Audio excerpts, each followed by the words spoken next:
Mesdemoiselles, Mesdames, Messieurs, bienvenue. Frères et sœurs, merci pour votre accueil. Je voudrais remercier votre pasteur émérite, Monsieur Serret, ainsi que son épouse, de m'avoir invité à partager quelques instants avec vous, je l'espère, un message de foi et qui a comme vertu de vous conduire dans une spiritualité vivante à travers la découverte ou l'affection que vous avez envers Jésus-Christ.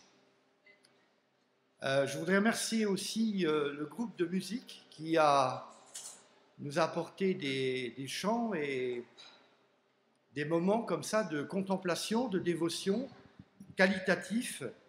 C'est un vrai travail, c'est un vrai ministère et je vous encourage pleinement à découvrir qu'est-ce que Dieu a pour vous, pour que votre vie ressemble à quelque chose où vous n'attendez pas de recevoir, mais vous apprenez à offrir, à donner. Dans notre magnifique société française, nous avons vécu pendant longtemps d'assistance, de biens, et nous avons du mal aussi à comprendre que Dieu peut nous parler. Et c'est ce que je crois pour vous ce matin. Dieu peut vous parler à la fois par un chant, par des paroles, par un attouchement, par une émotion, par une activité intérieure. Et la Bible est là pour vous encourager à comprendre comment Dieu peut faire pour vous parler. Alors bien, quand vous entendez ce verbe, vous peut-être vous dites, mais j'ai des oreilles pour entendre. Oui, c'est une façon, mais aussi Dieu peut vous parler de d'autres manières. Dans la Bible, le livre de Dieu, que je vous encourage à vous procurer à travers cette église ou à travers une librairie biblique, il y a des tas d'histoires où des personnes de tout âge et de toutes conditions ont entendu Dieu leur parler. Il y a par exemple une jeune femme qui vient au pied de Jésus-Christ et qui se met à pleurer et à lui essuyer les pieds avec ses cheveux. Alors peut-être que Dieu peut vous parler aussi, comme je viens de le dire, avec une émotion. Vous pouvez vous mettre à pleurer, vous pouvez vous mettre à rire, vous pouvez vous mettre à penser intérieurement fortement. Vous pouvez être dans un cheminement intérieur qui vous conduira dans les tréfonds de votre âme. Et plus vous irez profond, plus la main de Dieu sera là pour vous conduire dans le rendez-vous qu'il a avec vous. Dieu parle. Et je prie pour vous ce matin, pour que vous entendiez la voix parfaite d'un sauveur merveilleux, qui n'est pas là pour vous donner une leçon de morale, ou pour vous dire que ceci est bien ou que ceci est mal. Il veut, lui, vous offrir quelque chose. Merci pour ce temps que vous avez pris à être dans cette église ce matin. Prenez le temps d'entendre Dieu vous parler et soyez honnête avec vous. Laissez-vous toucher. Oui, c'est un autre verbe. Laissez-vous toucher, comme ça, par l'amour infini de Jésus-Christ. Je le répète, pour que ce soit quelque chose qui dirige vos cœurs ce matin. Laissez-vous, je vous le demande, poliment, respectueusement et intensément. Laissez-vous toucher par l'amour infini de Jésus-Christ. Que Dieu vous bénisse. Effectivement, je suis pasteur depuis plus de 30 ans. Et depuis plus de 20 ans, 22 ans exactement, je suis en charge d'une mission à Madagascar où j'ai pris un temps de ma vie avec mon épouse et nos enfants. Aujourd'hui, nous sommes grands-parents, à œuvrer à travers un peuple qui est celui-ci, de Madagascar. Et le nom de Dieu en malgache se dit Anjamanit, qui veut dire le Seigneur parfumé. Chaque langue a dans sa ressource, dans sa richesse, des terminologies qui permettent d'être un peu à part en ce qui concerne les choses de Dieu. Et si nous avons un vocabulaire qui est le nôtre, qui nous permet de mettre un peu à part les choses de Dieu, sa sainteté, son amour infini, sa puissance, je dis bien sa puissance, à nous convaincre de rentrer dans sa vie, c'est-à-dire la vie éternelle. Vous-même, vous avez un vocabulaire. Je ne parle pas des grossièretés traditionnelles qu'instinctivement les enfants dans une cour d'école vont se mettre à apprendre parce qu'ils l'ont entendu à la maison. Non, je vous parle d'un autre vocabulaire. Et ce matin, je vous invite à faire ce pas d'aller dans le vocabulaire de Dieu. Vous avez entendu et vous avez lu des chants qui parlent avec un profond sérieux des choses d'en haut, des choses célestes.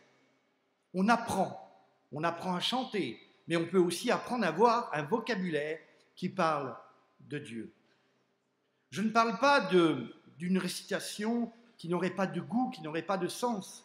Je parle de mots qui ont en eux-mêmes un pouvoir, vous voyez, j'utilise des termes assez précis, un pouvoir qui a la vertu de vous amener à ouvrir de l'intérieur votre personnalité afin que Dieu vous parle. Je ne peux pas parler de Dieu sans utiliser son vocabulaire. Et son vocabulaire est à travers la Bible. Et je vous invite à, si vous n'en avez pas, à écouter ce que je vais dire pendant quelques instants. Et si vous avez une Bible, de l'ouvrir dans la première épître de Jean, au chapitre 2 et au verset 12. Jean est un jeune homme qui a connu Jésus-Christ dans son ministère terrestre. Et Jean a vécu jusqu'à un âge assez important de plus de 90 ans. Et donc il a eu, après la mort de Jésus-Christ, il a eu une vie environ de 60 ans de responsabilité dans la vie. Voyez-vous, c'est le principe d'une vie de communauté, le principe d'une vie d'église. C'est que dans une vie d'église, vous avez 3 générations. Vous avez les enfants, qui demandent une attention tout à fait particulière. Vous avez les personnes d'âge mûr, qui sont avec leur complexité de couple, de travail, de santé, d'énergie morale, d'engagement dans la société ou autre chose. Et puis vous avez les gens qui arrivent à un âge plus sage. C'est mon cas, je l'imagine. Nous arrivons à un âge où nous pouvons commencer véritablement à parler de choses que l'on connaît, que l'on maîtrise. Je pense qu'en étant grands-parents, et il y en a plusieurs parmi vous, il y a quelque chose qui a été vécu ou non, et puis il y a quelque chose que nous pouvons partager, et c'est le but, c'est la transmission. À travers les quelques lignes que je vais vous lire, il y a 80 ans d'existence, 80 ans, 90 ans, qu'importe. Et c'est ce que je voudrais vous dire ce matin, c'est que votre vie ne peut pas être gravée que sur une simple émotion d'une période d'existence. Quand nous sommes jeunes, tout brûle autour de nous, tout est une concurrence, que ce soit par des choses condamnables ou un effacement. Tout brûle autour de nous et nous sommes parfois confrontés après avoir consommé ce qui n'est pas forcément agréable, à des culpabilités. Et ces culpabilités nous emmènent dans un étouffement de vie.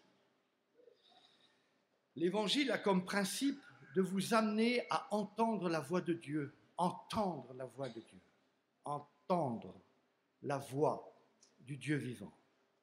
Je lis avec vous.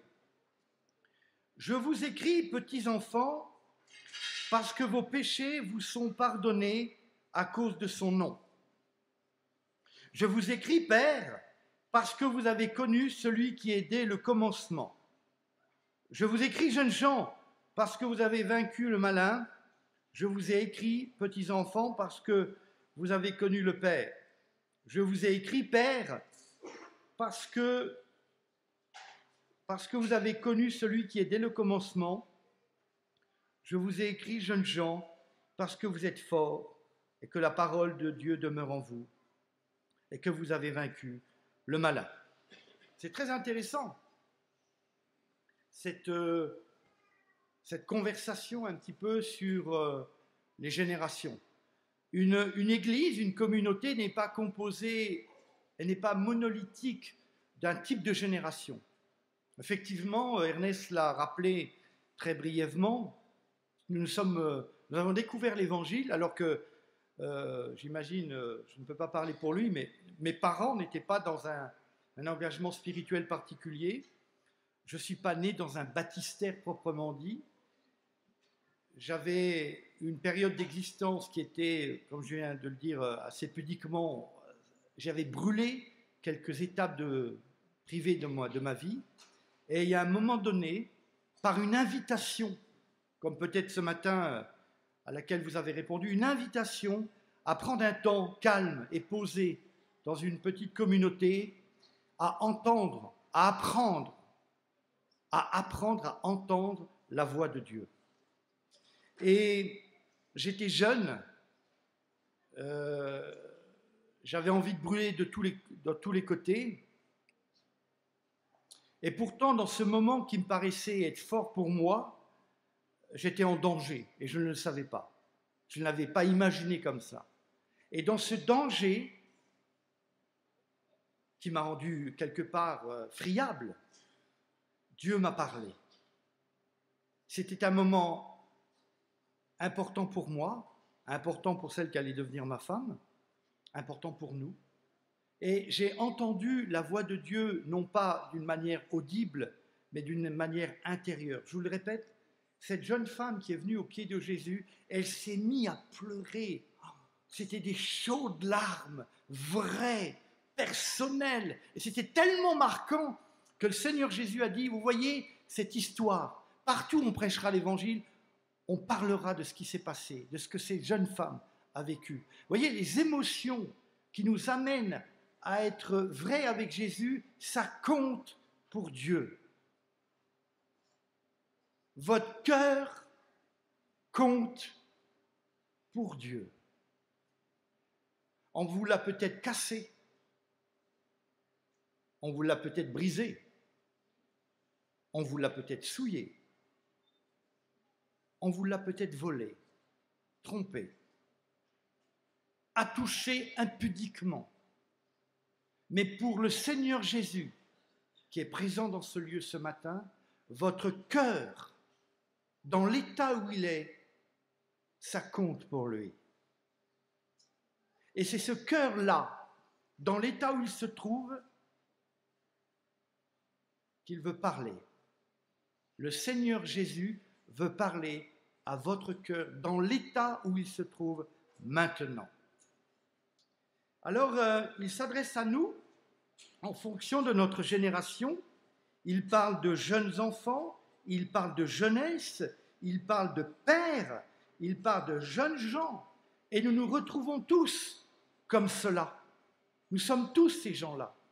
Et c'est vrai qu'avec l'expérience de la vie et parfois les sparadraps qu'on a mis sur nos coups, nos saignements, nos pertes, nos tromperies, nos abandons. Il y a des pansements différents qui portent des noms et que nous-mêmes, seuls, nous savons identifier. Rien n'est caché aux yeux de ce que la Bible dit de Dieu. Il est le Tout-Puissant. Vous voyez, je vous ai parlé du Seigneur Jésus, je viens de vous parler de Dieu, je viens de vous parler de vos caractères cachés, de votre vie intime. Et plus ça descend en profondeur en vous, plus en même temps je vous apporte une élévation de qui est le Seigneur, le Tout-Puissant. Et là, nous nous retrouvons effectivement, pour les chrétiens que vous êtes dans l'Église, à vous poser la question ce matin, qui êtes-vous? Alors, il n'est pas aussi question de génération d'âge, il est question aussi de maturité spirituelle.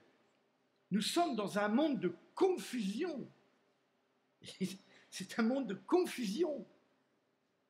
La verbalisation de notre société ou de ce que l'on voudrait que l'on accepte aujourd'hui est un monde de confusion, totalement.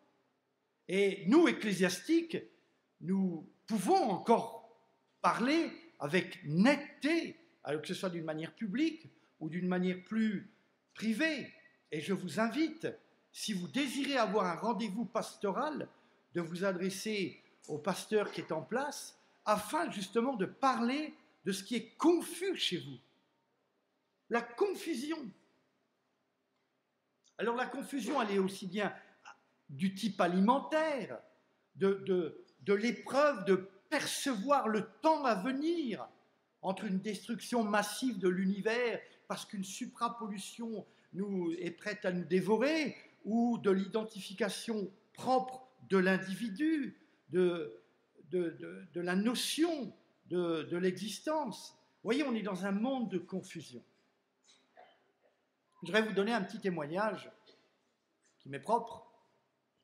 Il y a quelques années, mon fils m'a fait une surprise. Il m'a dit, bon, papa, prépare une petite valise, nous allons dans un pays, je t'emmène dans un pays. Je ne savais pas où, je ne savais pas comment. Nous sommes arrivés à l'aéroport de Bâle-Mulhouse au matin, et il m'a dit, écoute, ce soir, nous boirons une bière à Jérusalem. Ah, j'ai dit, c'est merveilleux, fiston. Donc nous avons fait un petit voyage, comme ça, père-fils, avec un challenge naturel entre père et fils, la rivalité. Et donc nous sommes, lui et moi, des sportifs naturels dans l'âme. Et chaque jour, c'était un défi d'amour entre père et fils, de vivre quelque chose. Bref, nous étions à Jérusalem, et je remarque là, sous une petite ruelle, un détour, des gens qui allaient sous une arcade. Et c'était en fait c'était une famille de tatoueurs depuis 400 ans. Et c'était étonnant, je dis, mais... Alors il dit, oui, on est de père en fils, comme ça, tatoueurs. Et il y avait des coptes, des chrétiens coptes, qui venaient d'Égypte, et qui allaient se faire tatouer une croix sur partie de la main, dans le poignet. Et je dis, mais pourquoi vous faites ça? Il dit, parce que si je meurs en terre d'islam, je veux être enterré comme un chrétien. Ça m'avait interpellé parce que c'était une question de vie et aussi d'identification à la mort. Et je me dis, mais quand même, ça pose question. Une question est posée sur comment moi je perçois l'autre, comment je perçois la vie, comment je perçois la mort. Alors, je ne suis pas en train de vous dire que vous avez besoin d'un tatouage pour exister. Vous savez, il y a des gens aujourd'hui, leur corps est un miroir à se représenter parce qu'ils ont des doutes intérieurs. Je ne suis pas en train de vous dire que vous avez besoin d'un tatouage pour exister. Je ne suis pas en train de vous dire que vous avez besoin de mutiler votre corps pour avoir une identité. Vous voyez, ça c'est des troubles, c'est des doutes. Je ne suis pas en train de vous dire non plus que vous ne devez pas avoir une personnalité, bien au contraire. Vous devez avoir une personnalité. Et Christ, à travers, vous voyez, ces cheminements de 4 identifications de la vie, parce que nous avons été jeunes, nous avons été enfants, nous devenons mûrs dans la vie avec des responsabilités parentales ou autres, et puis nous devenons pères. Et l'Église a besoin de toutes ces générations. Peut-être que vous vous posez la question, vous qui êtes dans l'Église, c'est quoi le style de vie que j'ai? C'est quoi ma vie?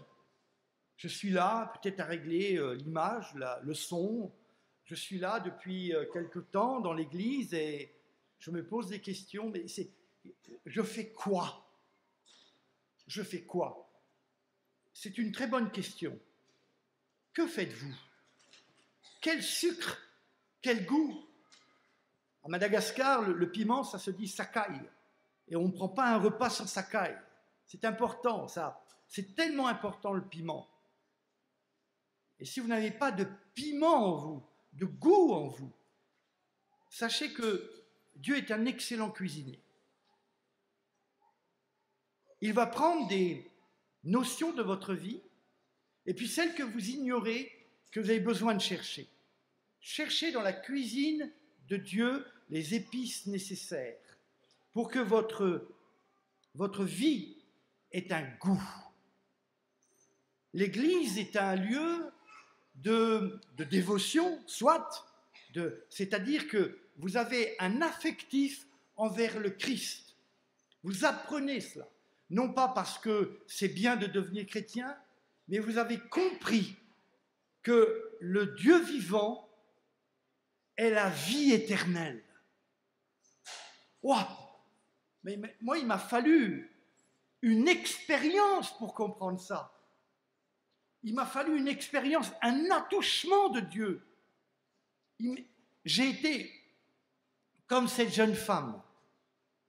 J'avais 23 ans, à peu près, 22, 23 ans, et j'étais casque bleu au Liban, enfin bref, voilà. Et j'ai été touché par Dieu. C'est-à-dire que Dieu, il m'a touché par l'inverse de ce que j'étais. Un parachutiste, un homme de guerre, un soldat, et Dieu m'a touché par de l'autre côté de ce que j'ignorais que j'avais. Une émotion qui a été innovée par le Seigneur Jésus. Et dans cette innovation, il a pris l'ascendance sur mon cœur. Il m'a touché dans ma profondeur. Il m'a touché dans mon âme. Et à partir de là, ma vie a été repositionnée. Et j'ai compris que le style de vie terrestre, social, la perception que j'avais du couple, de la vie sexuelle et d'autres choses encore, tout ça a été amené à une clarté devant Dieu. Il n'y avait plus de filtre, ni de tabou, ni de confusion.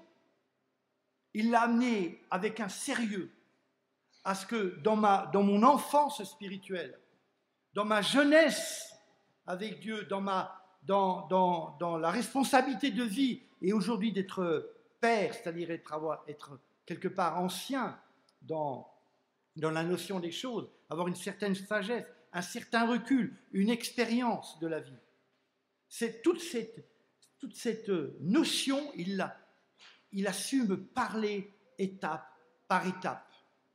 Je voudrais vous encourager, vous qui êtes jeunes, là dans l'Église, vous qui vous demandez quel est le sens de ma vie, j'ai envie de vous dire, bien sûr, de vous lever spirituellement, d'avoir une passion pour une écriture, pour une lecture biblique, d'avoir un niveau de vie, non pas où vous attendez qu'on vous pousse ou qu'un événement vous fasse réagir, mais ayez de l'anticipation dans une vie en Christ. Que ce soit par un charisme, un don, un service, mais rentrez dans une vie qu'on appelle spirituelle.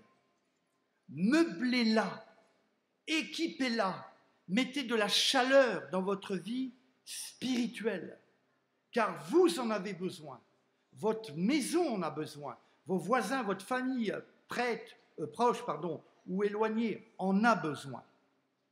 Vous ne soupçonnez pas la vie qu'il y a en Jésus-Christ.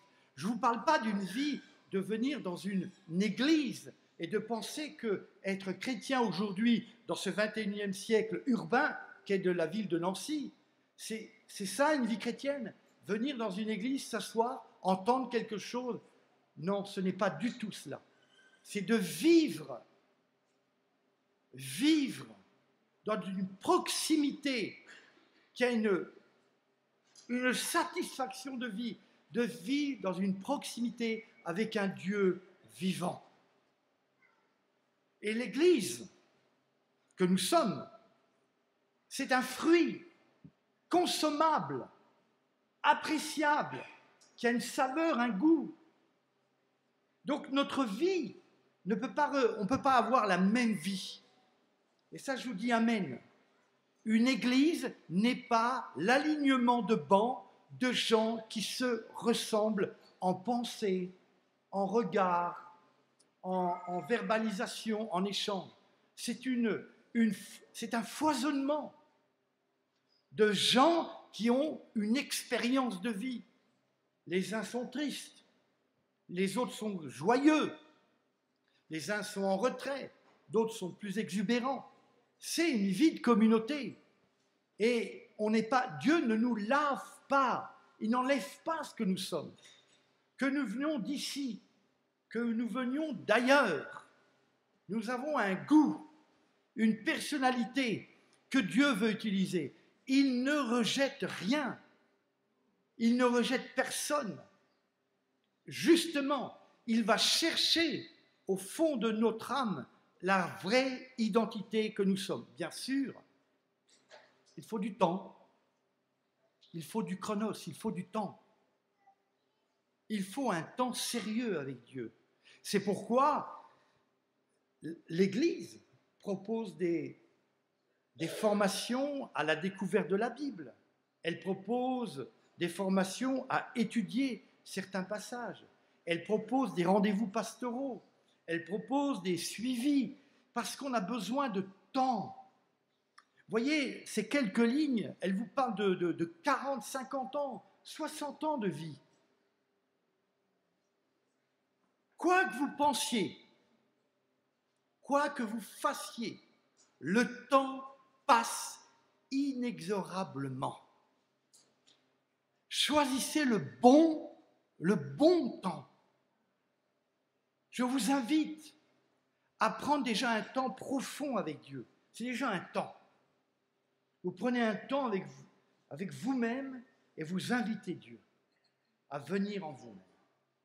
Et puis vous prenez un temps sérieusement à prendre des décisions avec Dieu. Je vous ai proposé des aides là. Et puis je vous invite à avoir un temps, vous avez entendu, il y a un baptême cet après-midi, mais c'est merveilleux. Mais c'est merveilleux. Un baptême d'eau, adulte, mais c'est fantastique. C'est un événement merveilleux. Vous voyez, pour arriver à cela, il n'y a pas de forcing, il n'y a pas d'obligation. C'est une décision qui a pris son temps de rentrer en nous. Prenez du temps avec Dieu. Choisissez le bon temps. Puis, venez à l'église. Non pas pour remplir les bancs, mais pour vous imbiber, vous laisser imbiber de la présence de Dieu. Une présence de Dieu qui n'est pas, vous voyez, il n'y a pas d'atmosphère matérialisée, il n'y a pas de statue, il n'y a pas d'un lieu de procession. Le seul lieu où il y a Dieu, c'est dans votre cœur. C'est là votre chapelle intérieure. C'est là votre lieu intérieur. C'est là votre rendez-vous. Nous avons tous envie de devenir de bons parents. Et c'est vrai que c'est un défi. On n'a pas envie que nos enfants soient volés. On n'a pas envie que nos enfants soient dispersés. On n'a pas envie. On n'a pas envie d'être volés de ce que l'on a donné comme qualité de vie. On a envie d'être des parents. On a envie d'être de bons parents. Et puis un jour, on devient des beaux parents. Ah oui, on devient des beaux parents. Dans beaux parents, il y a parents. Dans beau fils ou belle fille, il y a fils et fils. On a envie de rentrer dans cette filiation nouvelle. Puis un jour, on devient grands-parents. Le temps passe et c'est important de construire nos familles sur des choses durables. Ça ne veut pas dire qu'il n'y a pas de coups dans la vie. Nous avons des larmes qu'on n'aurait jamais voulu avoir. Nous souffrons avec nos enfants. Nous pleurons, nous chagrinons avec nos petits-enfants ou nos beaux-enfants. C'est une réalité. Mais nous avons une vie qui dépasse ce chagrin. Je vais vous lire, et j'arrive à la conclusion de ma matinée avec vous, je voudrais vous lire un petit passage qui se trouve quelques lignes plus loin dans le même la même épître, c'est chapitre 5, verset 13. Et je voudrais conclure sur cette certitude de pourquoi nous sommes réunis ce matin. Une certitude qui n'est pas venue d'un contrat signé, d'un engagement événementiel, d'une émotion temporaire. C'est un dépôt. C'est merveilleux ça. Un dépôt de Dieu. Je ne parle pas d'un bon qui vous fait gagner quelque chose. Je vous parle de quelque chose qui est venu du ciel, qui est descendu et qui a pris place dans votre cœur, dans votre âme, dans votre vie personnelle. Je voudrais que vous l'écoutiez si vous n'avez pas de Bible, et je vais vous le lire. Je vous ai écrit ces choses. C'est l'Église. L'Église est une forme d'écriture de Dieu. Je vous ai écrit ces choses afin que vous sachiez, voyez cette certitude, sachiez que vous avez la vie éternelle, vous qui croyez au nom du Fils de Dieu. Que vous sachiez que vous avez la vie éternelle. Est-ce que c'est une grossièreté religieuse de dire ça? Une prétention manipulatrice? Pas du tout. Non, non, non, non. Vous êtes là afin que vous entendiez peut-être pour la première fois, ou que ça réveille en vous, qui est déjà dans la foi, quelque chose qui est important. C'est d'être investi de cette certitude que la vie éternelle ne commence pas au moment où vous expirez pour la dernière fois de votre existence. Non, la vie éternelle ne commence pas là. La vie éternelle commence quand vous avez reçu en habitation spirituelle, en transport céleste, en conviction naturelle, quand vous avez reçu le Seigneur Jésus dans votre vie. C'est là que commence la vie éternelle. Non, la vie éternelle ne commence pas quand vous mourrez, physiquement. La vie éternelle commence quand Jésus-Christ, le Sauveur du monde, a pu rentrer dans votre vie et devenir le Seigneur. Vous êtes en Christ. Vous avez une vie qui commence en Christ. Et si vous êtes en Christ, vous êtes dans la vie éternelle. Par effet, elle sera effectivement quand vous êtes passé de la vie à la mort physique, mais spirituellement, c'est quand vous êtes passé de la mort spirituelle à la vie éternelle. Et la vie éternelle commence quand vous avez reçu Jésus-Christ. Je ne vais pas vous faire une explication ce matin sur ce sujet, mais ça c'est un pas absolument fondamental.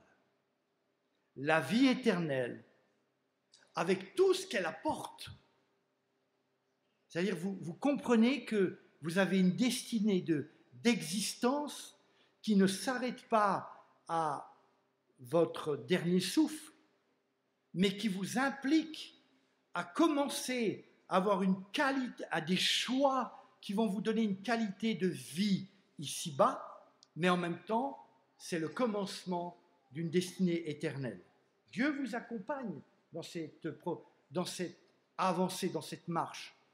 Dieu vous accompagne parce que le but de Dieu à travers Jésus-Christ, c'est que vous soyez sauvés. Le Christ a dit, si ces choses n'existaient pas, je n'aurais rien fait. Mais là, je vous ai préparé une place, afin que là où je suis, dit Jésus-Christ, vous y soyez aussi. Mais c'est une espérance transcendante. Ça fait vibrer le cœur, ça donne de l'espoir. Je suis missionnaire dans un pays extrêmement pauvre. Je ne peux pas amener aux populations qui me sont confiées, je ne peux pas leur amener un modernisme, une sophistication de société comme la nôtre en France. Je peux leur amener qu'une chose qui est durable, tout le temps, c'est la vie éternelle. Et on n'est pas des menteurs, nous ne sommes pas des bonimenteurs, nous ne sommes pas des annonciateurs de mensonges avec une scène théâtrale. On est là parce qu'on aime les gens, parce qu'on est investi de quelque chose. Et si vous, dans l'Église, vous entendez le message qui vous dit « Prépare-toi à rencontrer ton Dieu », mais je ne parle pas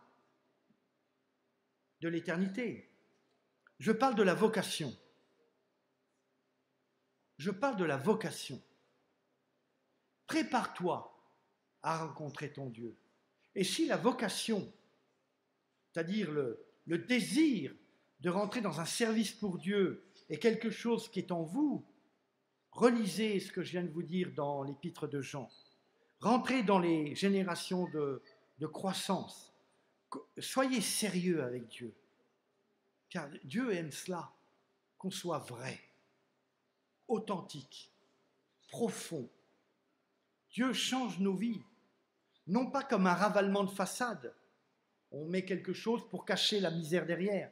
Dieu change nos vies de l'intérieur pour que ce qui se passe en secret,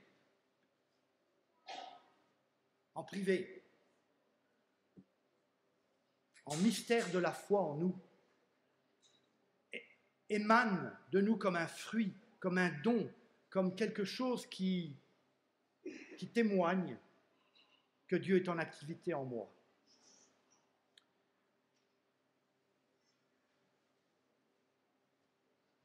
Est-ce que vous avez entendu la voix de Dieu ce matin?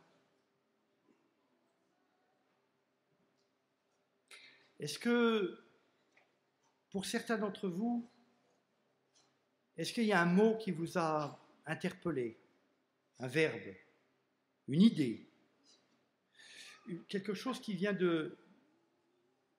vous dérange un peu, quelque chose qui a un effet? Si c'est le cas, c'est les premiers balbutiements d'un dialogue entre Dieu et vous. Et je vais aller un petit peu plus loin en concluant cette matinée pour ma part. Je vais vous proposer un moment de recueillement. Maintenant, je vais vous permettre de repartir avec quelque chose qui est de l'ordre du privé dans votre personnalité, dans votre fort intérieur. Et pour cela, je vais vous demander d'avoir un geste pudique, Je voudrais que vous baissiez votre tête, que vous fermiez vos yeux.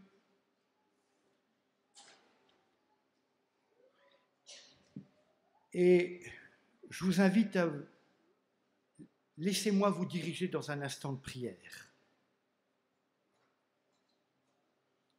Seigneur Jésus, tu es présent ici, ce matin. Tu as parlé à nos cœurs. Tu as touché notre âme. Et ton amour désire intensément ne pas nous laisser ressortir sans prendre un engagement avec toi d'une manière sérieuse. Je prie ce matin pour ton auditoire, Seigneur. Chacun qui a reçu quelque chose, que cela porte du fruit. Je prie pour qu'il y ait une visitation. Je prie pour que vos émotions, à travers lesquelles Dieu peut parler, se manifestent. Je prie pour que ton sommeil qui est dérangé trouve une paix.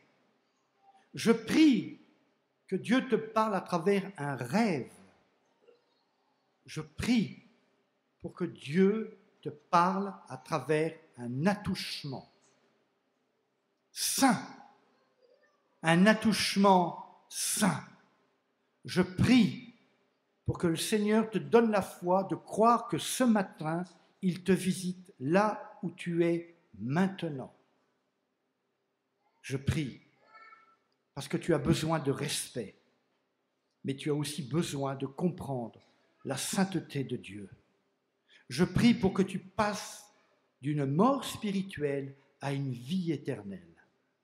Je prie pour toi, pour que ce moment ne soit pas simplement d'avoir répondu poliment à venir ce matin, mais parce que tu pressens dans ton fort intérieur que c'est ton rendez-vous avec le Seigneur.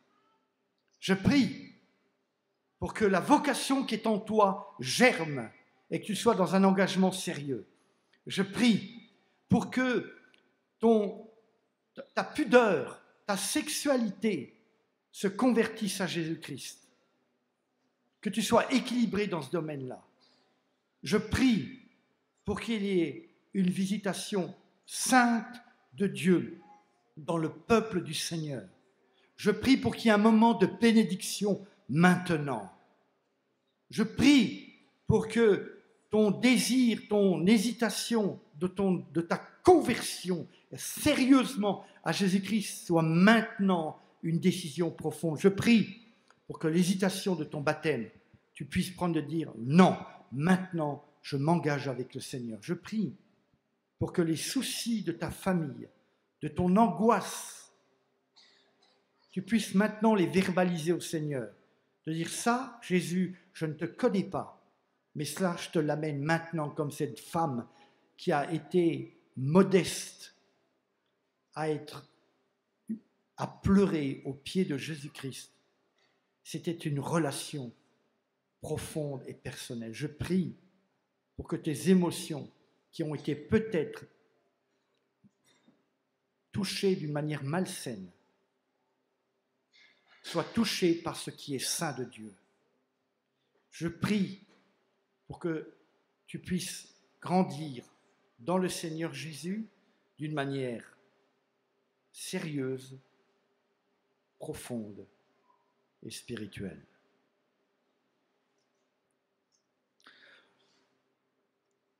Merci pour ces moments que vous m'avez accordés. Merci aussi pour les moments que vous accordez à Dieu.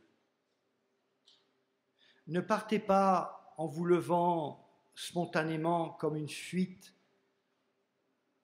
parce que vous vous sentez mal à l'aise. Prenez rendez-vous avec le pasteur local. C'est le jour du rendez-vous de Dieu dans votre vie. Merci, chers amis, pour ce moment. Que Dieu vous bénisse Ayez de la joie, une joie profonde et spirituelle, de venir dans des lieux qui ont du sens, qui ont de l'avenir. Le plan de Dieu, vous pouvez remarquer, c'est Jésus-Christ ressuscité. Ça fait 2000 ans que ça dure. Les empires sont venus, les républiques se sont proclamées, les monarchies se transmettent couronne après couronne, mais le Christ est toujours ressuscité. Je finis là-dessus, c'est pour quelqu'un ça. Je finis, c'est pour quelqu'un. Tu es en train de te dire, j'ai besoin de tout voir, j'ai besoin de voir quelque chose qui justifie que le christianisme se prouve à lui-même. Viens avec moi dans un lieu où Dieu va te prouver ce qu'il est.